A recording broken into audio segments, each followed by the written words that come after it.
Sir, kuha lang ng reaction niyo po. Thank you. Yung kaso namin sa COMELEC was about the leadership of the party. Isira pala ulo nila, sasabihin nila sa akin na hindi pa nila ako kinikick out sa party. Tapos aangal sila na andun pa sa existing stationery ko yung PDP laban, di ba? So may karapatan pa kayo, sir, na gamit? Well, under dispute pa yung Sa Supreme Court? yung decision ng COMELEC na sila kusi naman ang nagwagi, under dispute pa sa Supreme Court. So malay natin, marireverse pa yan. But then at the same time, si kusi mismo sinasabihan ako na hindi naman daw nila ako in-expel sa partido nila.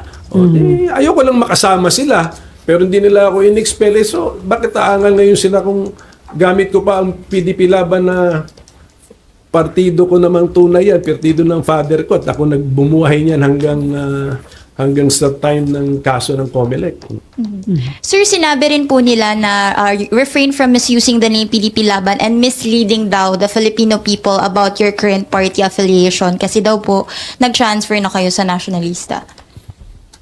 Well, yung nationalista certificate of nomination ko, that was with the National Assembly kasi kami ng PDP laban ko yung wing ko, yung faction ko pa, yung originals.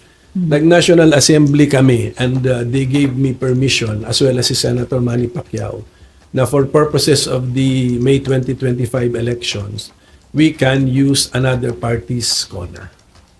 So lahat po yan anticipated na namin yan, lahat po yan na-covered na po namin. So we are still with PDP Laban. In case we win the case sa Supreme Court, we are ready to assume leadership, legally speaking, of our own party.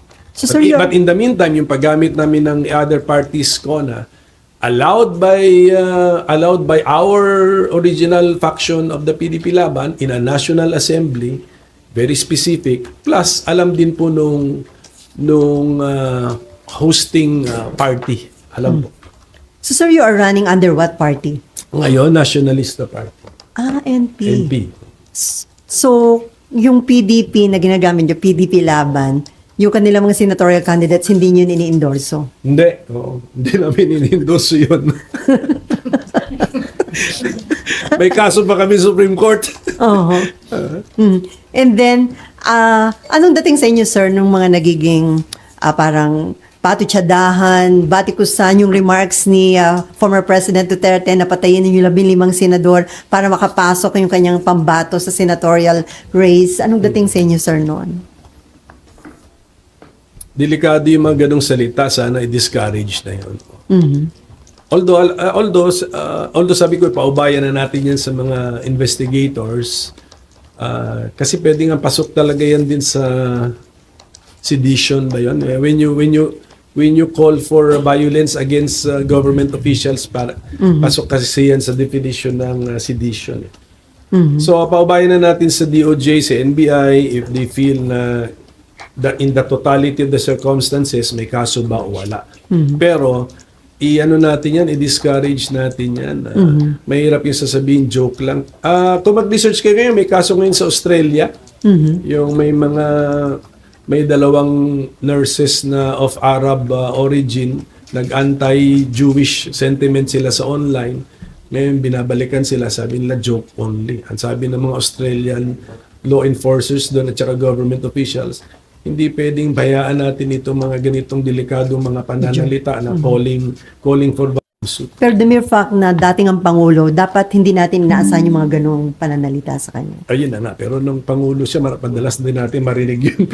Sir, di ba yung Presidential Decree 1727 again penalizes bomb jokes? Yes. Meron. So pwede siya doon? I do not know the context ng bomb joke yata. Sa anywhere ba yan? Or in the airport context yata? Mukhang anywhere, if I'm understanding this right, 1727. I'm no longer familiar with the PD. So yun na nga, kaya nga sabi ko, the DOJ, the NBI must be more familiar with all of the other criminal laws. Okay. Pero sir, hindi factor kung na-feel threatened yung mga senators. Kasi for example, si SP, ang sinasabi niya, hindi naman sila na-threaten, yung mga senador, wala naman nagko-complain among the senators, so dapat wala na daw kaso yan. Hindi naman ito parang private crime eh. Alam ko yung mga ganyang prinsipyo sa private crime lang yan na kailangan yung tao mismong apektado ang magrereklamo. So this is actually in the nature of a public crime if it is a crime. Kaya i-ano ko na muna. Wala akong expertise na doon sa bomb joke law. So PD, ano sabi? Just give us time, i-research din po namin. Pero sana ginagawa na ng DOJ at saka ng NBI yung research.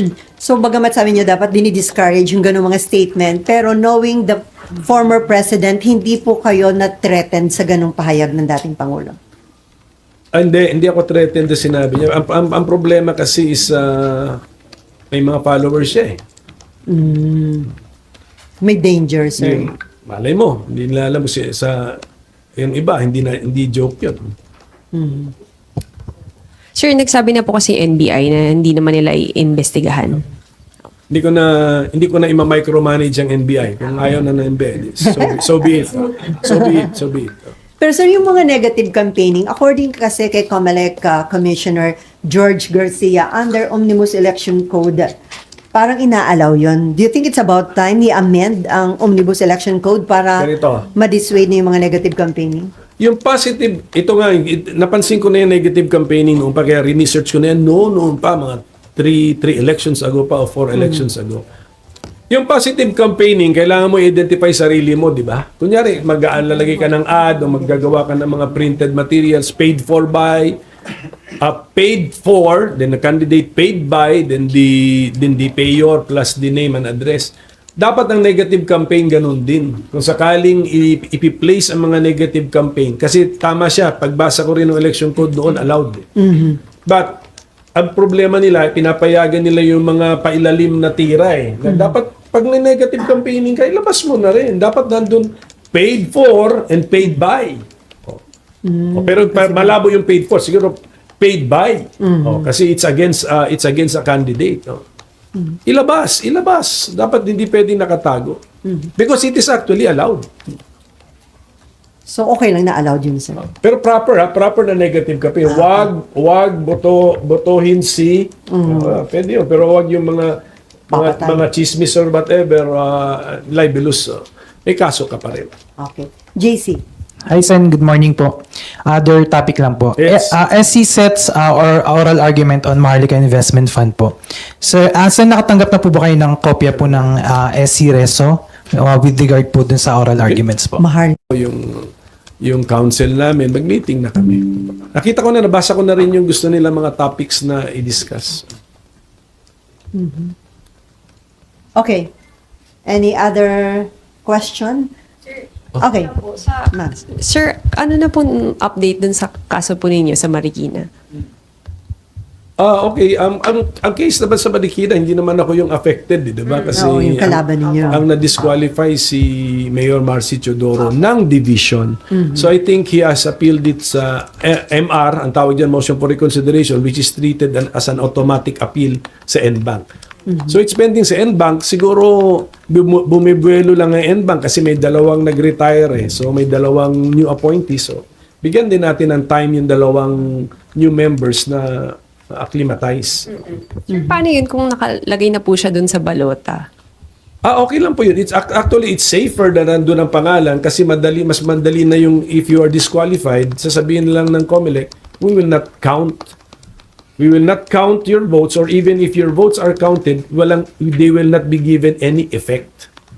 So, yun. So mas safer yung may andun na yung pangalan kaysa sa wala yung pangalan tapos sasabihin ng higher court na hindi pala siya disqualified, hindi mo na mapiprint yun. So that's the more cautious way of doing things, na i-print mo muna lahat ng pangalan tapos may time naman sa dulo pa, kahit ano yung resulta, you can say na walang effect yung boto nung disqualified. Pero sir, the mere fact na incumbent mayor po itong kalaban ninyo, mabigat po bang kalaban kapag nakaupo yung kalaban sa... Undefeated ito eh. Undefeated. Mabigat po. He is an undefeated politician in Marikina. Pero hindi yun ang issue. Ang issue rito is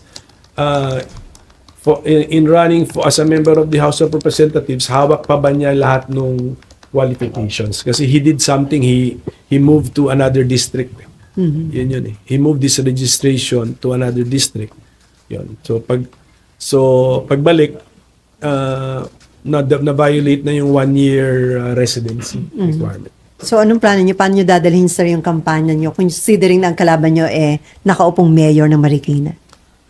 That traditional way lang of campaigning, winning the hearts and minds of the people. So, may track record naman si Mayor as Mayor, may track record naman ako as public servant, as legislator. Ang tinatakbuhan namin is as legislator. So, pwede na. Meron din tayong K. At the mere fact na at the mere fact na legitimate na mga taga Marikina kayo, sir. Ay, opo. 50 years na po ako dyan sa Marikina. How many voters do you have in Marikina? 100, doon sa District 1, 130,000. Sa buong Marikina would be around 300,000. Sir, may patanong lang si Nympha. Yung request nyo na magkaroon ng caucus yung mga senadora, susulatan nyo po ba si SP Chis at ano yung subject ng second letter nyo sa kanya? Kung pwede kong ma-personal makausap si Chis, sasabihin ko na. Pero Hindi yung na sasabihin ko sa kanya, i-reduce ko pa rin in writing. Okay.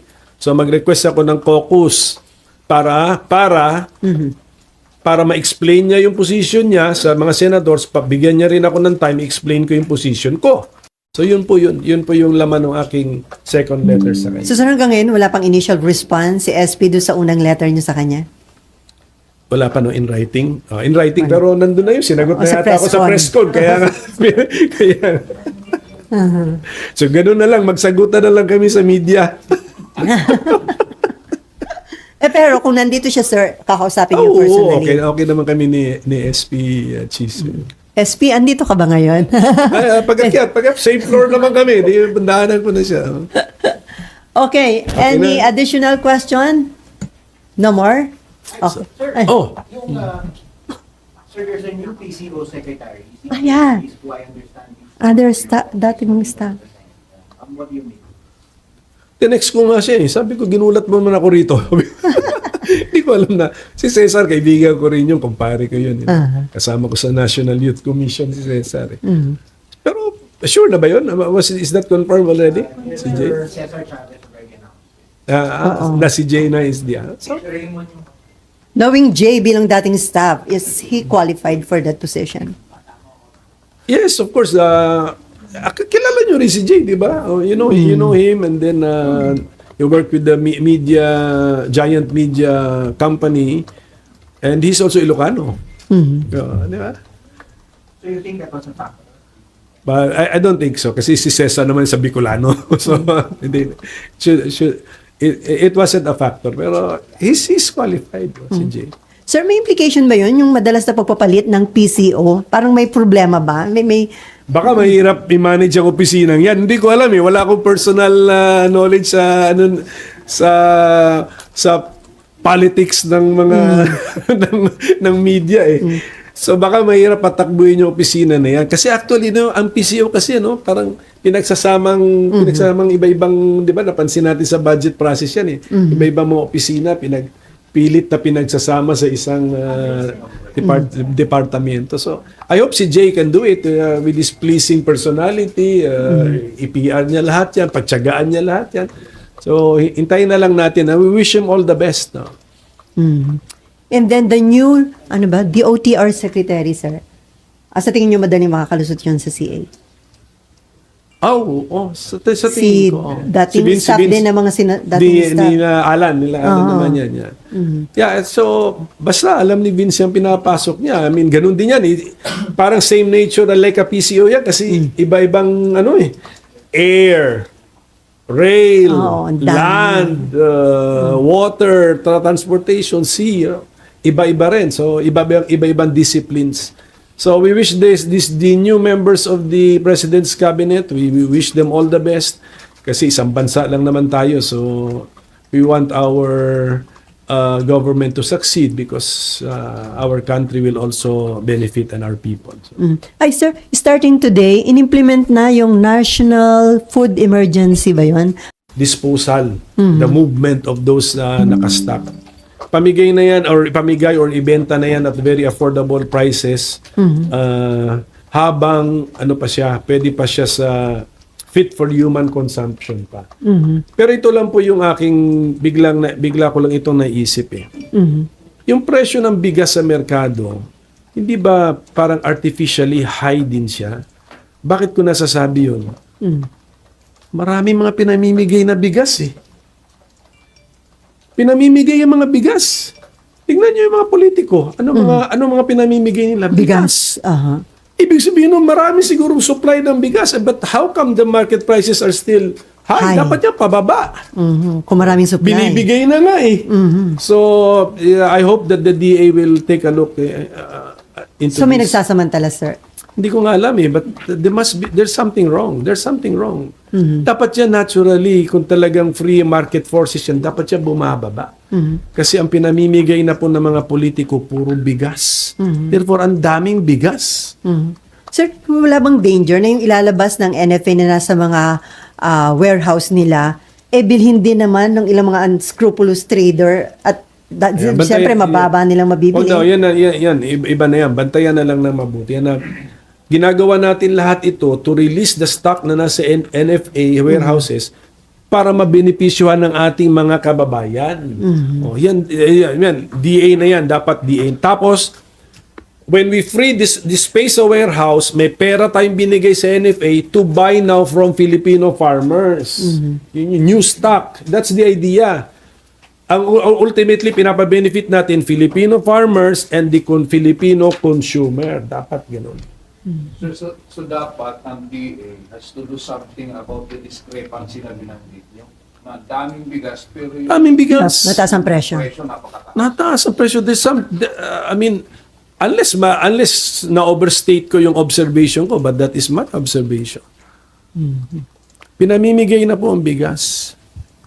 Therefore, kung can afford mag-donate ng bigas, maraming bigas. Kung maraming supply, Dapat bumababa ang presyo. presyo.